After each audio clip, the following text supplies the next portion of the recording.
जय हिंद दोस्तों, वंदे मातरम। तो भाई कल सेमीफाइनल जो थी वो अरविंद केजरीवाल की सरकार हार गई। अब ये मैं नहीं कह रहा हूँ कि सेमीफाइनल ये लोग हार गए, या मैं ये नहीं कह रहा हूँ कि इसको सेमीफाइनल मैंने बनाया है, बल्कि खुद अरविंद केजरीवाल ने अलग अलग मौकों पर इस बात को बोला था कि नहीं भैया ये तो सेमीफाइनल ही है। तो ठीक है, सेमीफाइनल आप हार गए हैं। अब ये सेमीफाइनल क्या था, क्या कुछ हुआ, कल अमित शाह ने किस प्रकार से इन सभी को टैकल किया, इन सभी चीज़ों के बारे में बात करने वाले हैं हम इस वीडियो में। तो आखिर तक ज़रूर देखिएगा, क्योंकि आपको आपके मतलब की सारी चीज़ें जानने के लिए इस एक वीडियो मिल जाएंगी कि क्या कुछ हुआ है कल, किसको क्या समस्या थी और आखिर कैसे ये बिल पास हुआ है। तो ऐसे में टोने टोटके के ही ऊपर, जिन्न जन्नात के ऊपर, भूत प्रेत के ऊपर, वशीकरण के ऊपर हम लोगों ने भी एक पॉडकास्ट किया है, उसको जाकर ज़रूर देखिएगा। डिस्क्रिप्शन में आपको उसका लिंक मिल जाएगा, आई बटन पे आपको उसका लिंक मिल जाएगा। और यकीन मानिए ये पॉडकास्ट काफ़ी अच्छा है, आपको देखकर ये फील नहीं होगा कि यार ये हमने क्या देख लिया। जाकर देखें, पसंद आए तो सब्सक्राइब ज़रूर करें। तो राज्यसभा में सोमवार को केंद्र सरकार की तरफ से पेश किया गया दिल्ली सर्विस बिल पास हो गया। इसको होना ही था पास। ऑटोमेटिक वोटिंग मशीन खराब होने के कारण पर्ची से वोटिंग कराई गई। इसके पक्ष में 131 वोट और विपक्ष में 102 वोट डाले गए। बिल अब राष्ट्रपति के पास मंजूरी के लिए भेजा जाएगा। राष्ट्रपति की मंजूरी के बाद ये कानून बन जाएगा। दिन भर की बहस के बाद गृह मंत्री अमित शाह जवाब देने आए तो उन्होंने विपक्ष को चैलेंज किया कि इस बिल को गिराकर दिखा दो। उन्होंने कहा कि 8 से 10 अगस्त तक लोकसभा में अविश्वास प्रस्ताव पर चर्चा होनी है, इसलिए विपक्ष मणिपुर पर 11 अगस्त को चर्चा करे। राज्यसभा में बिल पास होने के तुरंत बाद दिल्ली के मुख्यमंत्री अरविंद केजरीवाल ने इसे लेकर संबोधन दिया। उन्होंने कहा कि संसद में अमित शाह ने कहा कि हमारे पास कानून पास करने की शक्ति है, आपको लोगों के लिए काम करने की शक्ति दी गई है, इनके अधिकार छीनने की नहीं। अगर हम अमित शाह जी के भाषण की बात करें तो ये उन्होंने कहा कि ये बिल पूर्व की तरह प्रधानमंत्रियों की सदस्यता बचाने नहीं आया है, इमरजेंसी लगाने नहीं आया है। कांग्रेस को लोकतंत्र पर बोलने का अधिकार नहीं। आपने देश को इमरजेंसी दी थी। आम आदमी पार्टी का जन्म ही कांग्रेस को गाली देकर हुआ। खड़गे साहब, आप जिस गठबंधन को बचाने के लिए इस बिल का विरोध कर रहे हैं, सदन के बाद केजरीवाल साहब उससे मुंह मोड़ लेंगे। कांग्रेस को पता है कि अकेले कुछ होने वाला नहीं है, इसलिए गठबंधन बना लिया है। केरल में कांग्रेस और लेफ्ट एक दूसरे के खिलाफ हैं, लेकिन गठबंधन में इलू इलू कर रहे हैं। तृणमूल कांग्रेस का जन्म ही लेफ्ट के विरोध में हुआ था, लेकिन वो भी साथ है। 4 से 5 दल और जोड़ लें, फिर भी 24 मई 2024 को नरेंद्र मोदी ही प्रधानमंत्री की शपथ लेंगे। दिल्ली में मदन लाल खुराना, साहिब सिंह वर्मा, सुषमा स्वराज, शीला दीक्षित मुख्यमंत्री रहीं। किसी को केंद्र के कोऑर्डिनेशन में दिक्कत नहीं आई, लेकिन एक आंदोलन से बनी हुई सरकार को इससे दिक्कत आने लगी। 11 मई को 3 से 4 बजे सुप्रीम कोर्ट की संविधान पीठ का फैसला आया। इस आदेश को रेगुलर पीठ को लागू करना था। आदेश लागू भी नहीं हुआ था कि शाम 5:30 बजे आम आदमी पार्टी की सरकार ने ट्रांसफर करना शुरू कर दिया। सतर्कता विभाग से फाइलें मंगाना शुरू कर दिया। दिल्ली शराब घोटाले के सबूत मिटाने की कोशिश पूरी कर ली। पूरे देश में दिल्ली विधानसभा एकमात्र ऐसी विधानसभा है जिसका कि सत्र का कभी भी समापन नहीं हुआ। स्पीकर जब चाहे राजनीतिक भाषणों के लिए सत्र बुला लेते हैं। 2020 से अब तक बजट सत्र के नाम पर ही दिल्ली विधानसभा का सत्र बुलाया गया है। हमारी पार्टी का जन्म 1950 में हुआ था, इसलिए हमारी पार्टी आज़ादी की लड़ाई में नहीं थी। हमारी पार्टी के फाउंडर श्यामा प्रसाद मुखर्जी आज़ादी की लड़ाई में शामिल थे। उनकी वजह से ही बंगाल और कश्मीर आज भारत में।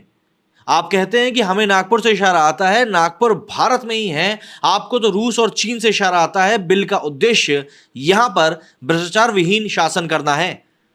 दिल्ली की सुरक्षा के लिए यह बिल लाया गया है। दिल्ली का चुनाव लड़ने वालों को यह समझना चाहिए कि दिल्ली यूनियन टेरिटरी है।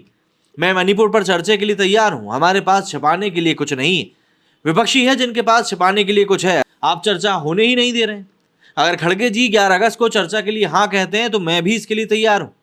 कांग्रेस सांसद अभिषेक मनु सिंघवी ने बिल पर चर्चा की शुरुआत करी। उन्होंने कहा कि यह बिल संघीय ढांचे के खिलाफ है। इसके कानून बनने से मुख्यमंत्री 2 सचिवों के नीचे आ जाएंगे, यानी सचिव फैसला लेगा और मुख्यमंत्री देखेगा। सभी बोर्डों कमेटियों के प्रमुख सुपर सीएम यानी गृह मंत्रालय से ही बनाए जाएंगे। उन्होंने कहा कि बिल का मकसद डर पैदा करना है। जो लोग इसका समर्थन कर रहे हैं या समर्थन करने की घोषणा कर रहे हैं, उन्हें सोचना चाहिए कि सबका नंबर आ सकता है। उन्होंने यह भी कहा कि लाल कृष्ण आडवाणी जब होम मिनिस्टर थे तो दिल्ली के पूर्ण राज्य का दर्जा देने के लिए बिल लाए थे। भाजपा ने पूर्ण राज्य के मुद्दे पर दिल्ली के 2 चुनाव जीते थे। आज हम ये मांग कर रहे हैं कि संविधान ने जो अधिकार दिल्ली को दिए हैं उन्हें मत छीनिए। इससे पहले आम आदमी पार्टी के सांसद राघव चड्ढा ने कहा कि यह बिल एक राजनीतिक धोखा है। भाजपा ने 1989, 99 और 2013 के लोकसभा चुनाव के घोषणा पत्र में दिल्ली को पूर्ण राज्य का दर्जा देने का वादा किया था। आज भाजपा के पास मौका है, दिल्ली को पूर्ण राज्य का दर्जा दीजिए। राघव चड्ढा बोले कि गृह मंत्री अमित शाह कह रहे थे कि पंडित नेहरू दिल्ली को पूर्ण राज्य का दर्जा देने के पक्ष में नहीं थे। मैं उन्हें बता दूं कि लालकृष्ण आडवाणी दिल्ली को पूर्ण राज्य का दर्जा देने के लिए संसद में बिल लेकर आए थे। अटल जी, आडवाणी जी, सुषमा स्वराज और मदन लाल खुराना ने दिल्ली को पूर्ण राज्य बनाने के लिए संघर्ष किया था। आप ये बिल लाकर उनके संघर्ष का अपमान कर रहे हैं। आपके पास मौका है, नेहरूवादी नहीं अटल आडवाणीवादी बनिए। अपने संबोधन में केजरीवाल ने कहा कि सरकार ने इस बिल को लेकर राज्यसभा में जो बातें कही हैं उससे साफ जाहिर है कि प्रधानमंत्री नरेंद्र मोदी कह रहे हैं कि मैं सुप्रीम कोर्ट को नहीं मानता। दिल्ली की जनता ने आम आदमी पार्टी को जिताकर साफ कहा कि दिल्ली में दखलंदाजी मत करना, लेकिन मोदी जी जनता की बात नहीं सुनना चाहते। केजरीवाल ने कहा कि मैं जो भी करता हूं दिल्ली की जनता उसमें मेरा समर्थन करती है और उन्होंने मुझे चुनाव में जीत दिलाकर अपना समर्थन दिखाया है। भाजपा सिर्फ हमारे अच्छे काम को रोकने की कोशिश कर रही है। ये विकास कार्य में बाधा डाल रहे हैं, वे मुझे काम करने से रोकने की कोशिश कर रहे हैं और इस बार जनता उन्हें कोई भी सीट नहीं जीतने देगी। 11 मई 2023 को सुप्रीम कोर्ट में 5 जजों की कॉन्स्टिट्यूशनल बेंच ने अफसरों पर कंट्रोल का अधिकार दिल्ली सरकार को दिया था। साथ ही कहा था कि उपराज्यपाल सरकार की सलाह पर ही काम करेंगे। एक हफ्ते बाद 19 मई को केंद्र सरकार ने अध्यादेश लाकर इस फैसले को बदल दिया और ट्रांसफर पोस्टिंग का अधिकार राज्यपाल को दे दिया। दिल्ली सर्विस बिल इसी अध्यादेश की जगह पर लाएगा। वोट करने के लिए कांग्रेस की तरफ से पूर्व प्रधानमंत्री मनमोहन सिंह जी को तक सदन में बुलाया गया। अपनी खराब तबीयत के चलते वो व्हीलचेयर पर बैठकर आए। कांग्रेस ने इस मौके पर पीएम मोदी पर निशाना साधा। पार्टी ने अपने सोशल मीडिया अकाउंट्स पर मनमोहन सिंह की तस्वीर के साथ पीएम मोदी की तस्वीर पोस्ट करी और उसे कैप्शन दिया, इंटीग्रिटी वर्सेस एस्केप, यानी ईमानदारी बनाम भगोड़ापन। भाजपा ने भी मनमोहन सिंह की तस्वीर शेयर करी। इसमें पार्टी ने लिखा कि ये कांग्रेस की सनक है कि जो स्वास्थ्य की ऐसी स्थिति में है, पूर्व प्रधानमंत्री उनको भी देर रात व्हीलचेयर पर बैठाकर रखा और वो भी सिर्फ अपनी बेईमान गठबंधन को जिंदा रखने के लिए। कांग्रेस ने इंस्टाग्राम पर भी ये फोटो शेयर करी और लिखा कि हमारे पूर्व प्रधानमंत्री एक जिम्मेदार नेता मनमोहन सिंह की उम्र 90 साल है। अपने खराब स्वास्थ्य और उम्र के बावजूद वे खुद को संसद आने से और अपनी जिम्मेदारी पूरी करने से नहीं रोक पाए। इसे सच्चाई और ईमानदारी कहते हैं। वहीं दूसरी तरफ हमारे देश के प्रधानमंत्री, जिनकी इस देश के प्रति कर्तव्य और जिम्मेदारी, वे अब तक संसद से दूर बने हुए हैं। वो भी तब जब 2 राज्यों में हिंसा का एक अलग ही माहौल बना हुआ है। इसे हालात से भागना ही कहा जाता है। हालांकि राज्यसभा से बिल पास हो जाने के बावजूद दिल्ली के मुख्यमंत्री अरविंद केजरीवाल ने आम आदमी पार्टी का साथ देने वाले दलों को धन्यवाद दिया।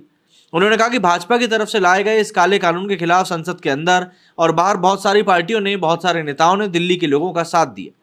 उन्होंने कहा कि इस समर्थन के लिए उन सभी नेताओं और सभी पार्टियों को दिल्ली के 2 करोड़ लोगों की तरफ से मैं तहे दिल से धन्यवाद कहता हूं। खासतौर से पूर्व प्रधानमंत्री डॉक्टर मनमोहन सिंह और जेएमएम अध्यक्ष शिबू सोरेन स्वास्थ्य के नजरिए के विपरीत भी परिस्थितियों में सामने आए। दोनों वरिष्ठ नेताओं का सभी दिल्ली वासियों की तरफ से बहुत बहुत आभार। वहीं 7 अगस्त को दिल्ली सर्विसेज जो ये बिल पास हुआ है, लेकिन इसे लेकर सदन में चर्चा के दौरान गृह मंत्री अमित शाह ने आम आदमी पार्टी के सांसद राघव चड्ढा पर फ्रॉड का आरोप भी लगा दिया। दरअसल शाह ने कहा कि सरकार की तरफ से पेश किए गए इस बिल के विरोध में राघव चड्ढा ने जो मोशन प्रस्तावित किया था उसमें 5 ऐसे सांसदों का नाम शामिल था जिन्होंने इस पर सहमति दी ही नहीं थी। शाह ने कहा कि इन सांसदों के नकली साइन किए गए थे। संसद की प्रिविलेज कमेटी को इस फ्रॉड की जांच करनी चाहिए। राज्यसभा के उपसभापति हरिवंश ने कहा कि उनके पास 4 सांसदों ने शिकायत दर्ज कराई। इस मामले की जांच की जानी चाहिए। वहीं राघव चड्ढा ने कहा कि इस आरोप का जवाब तभी देंगे जब प्रिविलेज कमेटी उन्हें नोटिस भेजेगी। फ्रॉड का आरोप लगाने वाले सांसदों के नाम हैं नरहनी अमीन जो कि भाजपा से आते हैं, सुधांशु त्रिवेदी जो कि भाजपा से आते हैं, फंगनोन कोन्या भी भाजपा से आते हैं, सुमित्रा पात्रा बीजू जनता दल से आते हैं और के शिंबुथराई AIADMK से आते हैं। सूत्रों के मुताबिक इन 5 ने राघव चड्ढा के खिलाफ विशेषाधिकार भंग करने के अलग अलग नोटिस भेजे। बीजू जनता दल के सस्मित पात्रा ने कहा कि मैंने प्रोविजनल सेशन का नोटिस दिया है। राघव चड्ढा ने मेरा नाम उस मोशन में शामिल किया था जिसमें प्रस्ताव दिया गया है कि दिल्ली सर्विसेज बिल को एक चुनी हुई कमेटी के पास भेजा जाए। उन्होंने कहा कि इस मोशन में 5 से 6 सांसदों के नाम गलत तरीके से शामिल किए गए थे। मैं चाहता हूं कि इस मामले की जांच हो। मुझे यकीन है कि प्रोविजनल कमेटी इस मामले को देखेगी। बीजेडी ने राज्यसभा में इस बिल का समर्थन किया। इसके अलावा आंध्र की YSR कांग्रेस और तेलुगु देशम पार्टी ने भी बिल के समर्थन में वोट दिया था।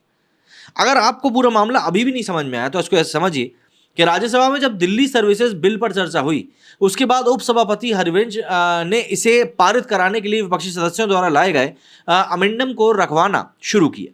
इसके बाद आम आदमी पार्टी सांसद राघव चड्ढा का प्रस्ताव आया।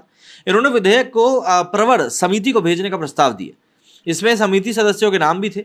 मामले में गृह मंत्री अमित शाह ने आपत्ति जताते हुए कहा कि 2 सदस्यों का कहना है कि उनका सहमति के बिना प्रस्ताव उनके नाम डाले गया है। प्रस्ताव पर उन सदस्यों के हस्ताक्षर भी नहीं है। शाह का कहना है कि ये जांच का विषय है। बात अब सिर्फ दिल्ली के फर्जीपन की नहीं है, बल्कि सदन के अंदर फर्जीपन की है। ये विशेषाधिकार का उल्लंघन है। ये मामला विशेषाधिकार समिति के पास भेजा जाना चाहिए। अरविंद केजरीवाल चाहे कुछ कहें, यहाँ पर बिल पास हो गया और बात वही है कि अरविंद केजरीवाल यहाँ पर सीधे सीधे तौर पर रन आउट हो गए। मेरे सुनी फिलहाल इतना ही। जय हिंद, जय भारत।